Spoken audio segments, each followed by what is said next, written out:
இப்போ அடுத்து இன்னொரு சந்தேகத்துக்கும் நம்ம விளக்கம் தெரிஞ்சாகணும். அது என்ன? இப்போ சில பேர் நேர்ச்சி செய்கிறாங்க, புரியுதா? அதுவும் தமிழ்நாடு நம்ம இந்தியாவில் சொல்லவே வேண்டியதில்லை. நேர்ச்சி எப்படி செய்வாங்க? யா அல்லாஹ், என் புள்ள கப்பலுக்கு போயிடுச்சுன்னா நாகூரில் போய் மொட்டை அடிச்சுட்டு வந்துடுறேன், அல்லது எனக்கு என் பிள்ளைக்கு புள்ள பிறந்துருச்சுன்னு சொன்னால் பிறந்தவொடனே கூட்டிகிட்டு நாகூரில் கோழி வாங்கி விட்டுருக்கேன். அப்படி தானம்மா செய்கிறாங்க. எப்படி செய்கிறாங்க? இன்னும் இதுக்கு மோசமாலாம் செய்கிறாங்க. நல்லா பாதுகாக்கணும், சரியா? எல்லாம் ஷிர்க். ஒருத்தர் துவா கேட்குறாரு. எப்படி துவா கேட்குறாரு அப்படின்னு சொன்னால், யா அல்லாஹ், எனக்கு 10,000 ரூபாய்க்கு 20,000 ரூபாய்க்கு வேலை கிடச்சிருச்சுன்னு சொன்னால் நான் ஒரு 2 பிஸ்கெட்டுக்கு சாப்பாடு கொடுத்துட்றேன் அப்படின்னு துவா பண்ணுறேன். எப்படி சொல்கிறாரு? எனக்கு நல்ல சம்பளத்தில் வேலை கிடச்சிருச்சுன்னா நான் ஒரு 10 பிஸ்கெட்டுக்கு சாப்பாடு வாங்கி கொடுத்துட்றேன் அப்படின்னு துவா பண்ணுறாங்க. ரசூல் ஸல்லல்லாஹு அலைஹி வஸல்லம் என்ன சொல்கிறாங்க? இந்த கஞ்சனவு இருக்கானுல, கஞ்சனவு கருமிங்க, இது அந்த கஞ்சனவு செய்கிற வேலை தான் இது. எது? இந்த மாதிரி நேர்ச்சி செய்கிறது யார் செய்கிற வேலை? இந்த தர்மமே கொடுக்காம இருப்பான் பாருங்க, அவன் தான் இப்படி நேர்ச்சி பண்ணுவான்.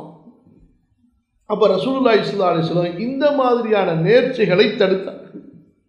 அன்னஹு நஹா அனின் நத்ரி. இமாம் புகாரி, இமாம் முஸ்லிம் அறிவிக்கிறாங்க, ரசூல் ஸல்லல்லாஹு அலைஹி வஸல்லம் நேர்ச்சைகளை தடுத்தார்கள். நேர்ச்சி செய்கிறது கூடாது, புரியுதா இல்லையா?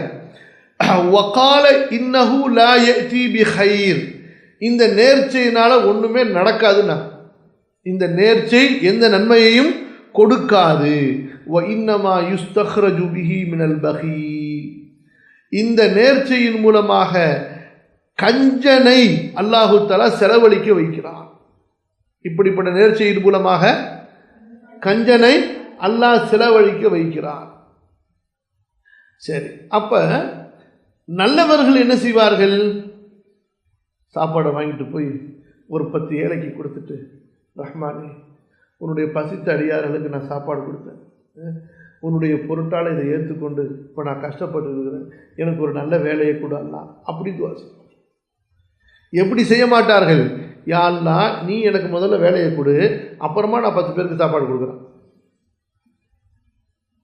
இது யார் செய்வா? அல்லாஹ், ரசூல் ஸல்லல்லாஹு அலைஹி வஸல்லம் சொல்கிறார்கள், கஞ்சர்களை அல்லாஹ் இப்படி செய்ய வைப்பான். ஏன்னா அவன் சாப்பாடே கொடுக்க மாட்டான், அவன் தர்மமே கொடுக்க மாட்டான், நல்ல காரியத்தையும் செய்ய மாட்டான், புரியுதா? செய்வான். யா அல்லாஹ், எனக்கு அங்கே காலேஜில் சீட்டு கிடைச்சிச்சுன்னு சொன்னால் நான் ஒரு 3 நோன்பு வைக்கிறேன். நோன்பே வைக்க மாட்டான். அல்லாஹ் பார்த்தா இவன் நோன்பே வைக்காமல் இருக்கான். இவன் யாரு?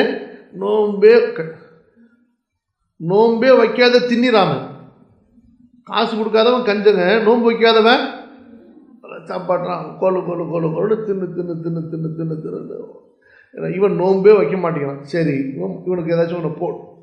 அப்போ அவனுக்கு அந்த மாதிரி ஒரு சொன்ன, யா அல்லாஹ், எனக்கு ஏதாச்சும் அதை எப்படியாச்சும் கொடுத்துட்றான்ல, நான் ஒரு 2 நோன்பு வைக்கிறேன், 3 நோன்பு, என்னமோ 3 நோன்பு 300 நோன்பு மாதிரி இவர் நினச்சிக்கிட்டாரு. சஹாபாக்களுடைய பிள்ளைகள் சாதாரணமாக வச்சுருவாங்க நோன்பு, புரியுதா இல்லையா? 3 நோன்பு. அப்போ நோன்பே வைக்காமல் தின்னிராமனா ஒருத்தர் இருந்தானா இவனை நோன்பு வைக்கிறதுக்கு அல்லாஹ் எப்படி செய்வான்? அப்போ இந்த மாதிரியான நேர்ச்சிகள் இருக்குது, இது ஒன்றும் நடக்கக்கூடியது கிடையாது. இப்போ நீங்கள் என்ன விளங்கிப்பீங்க? உதாரணத்துக்கு இந்த மாதிரி நேர்ச்சி பண்ணிவிட்டு, ஓகே, நான் அல்லாஹ்வுக்காக நேர்ச்சி பண்ணேன், எனக்கு நடந்துருச்சு, அதனால நான் சாப்பாடு வாங்கி கொடுக்குறேன், புரியுதா? அப்போ நடக்கலைன்னு வச்சுக்கோங்க, சாப்பாடு வாங்கி கொடுக்கல. உனக்கு நடந்தாலும் சரி நடக்காட்டியும் சரி, அல்லாஹ்வுடைய நாட்டத்தின்படி நீ நேர்ச்சி செஞ்சதுனால நடக்கணும். நீ இங்கே பாருங்க, அல்லாஹ்வுக்காக நேர்ச்சி செஞ்சதுனாலேயே உனக்கு நடக்கலைன்னு சொன்னால், நீ போய் அவுலியாவுக்கு போய் கோழி வாங்கி கொடுக்குற நேர்ச்சி பண்ணால் எப்படா நடக்கும்? யோசிச்சு பார்த்தீங்கன்னா இல்லையா? எவ்வளோ ரசூல் ஸல்லல்லாஹு அலைஹி வஸல்லம் தெளிவாக சொல்கிறாங்க, இன்னஹு லா யஅதி பிகைரின், உங்களுக்கு அது எந்த நன்மையையும் கொடுக்காது. வ இன்னமா யுஸ்தக்ரஜு பிஹி மினல் பகீல்.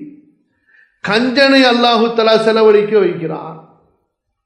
இப்போ பாருங்க, எனக்கு தெரிஞ்சு பொதுவாக சொல்கிறேன், அல்லாஹு ஆலம், இது தவறாக இருந்தால் அல்லாஹ் மன்னிக்கணும், என்னுடைய ஒரு கருத்து. யார் அல்லாஹ்வுடைய பாதையில் அள்ளி அள்ளி கொடுக்கறத நிறுத்துகிறாங்களோ அல்லாஹ் பார்ப்பாங்க. இவன்கிட்ட எக்கச்சக்கமாக காசு இருக்குது, கொடுக்க மாட்டேங்கிறான், இவன் காசை செலவழிக்க வைக்கணும், கொண்டு போய் ஆஸ்பத்திரியில் போட்டு கொண்டு போய் ஆஸ்பத்திரியில் கூட அவ்வளோதான். நீங்கள் லட்ச லட்சமாக கொடுத்துக்கிட்டே இருக்கீங்களே, அல்லாஹ் அல்ஹம்துலில்லாஹ் ராகத்தாக இருக்கலாம். எவ்வளவு கொடுக்குறோமோ அவ்வளவு ராகத்தாக இருக்கலாம். எவ்வளவு கர்மித்தனம் பண்ணி கையை சுருக்கிறோமோ அல்லாஹ் எதை நம்மள்ட்ட இருந்து எடுக்கணும்னு முடிவு பண்ணிட்டானோ அதை எடுத்தே ஆவாங்க. அல்லாஹ் எதை முடிவு பண்ணிட்டானோ எடுத்தே ஆவாங்க. அப்போ நம்மள்கிட்ட நம்முடைய உறவுகளுக்கு வச்சது போக நம்முடைய ஆகிரத்துக்கு நம்ம அனுப்பிக்கிட்டே இருக்கணும்.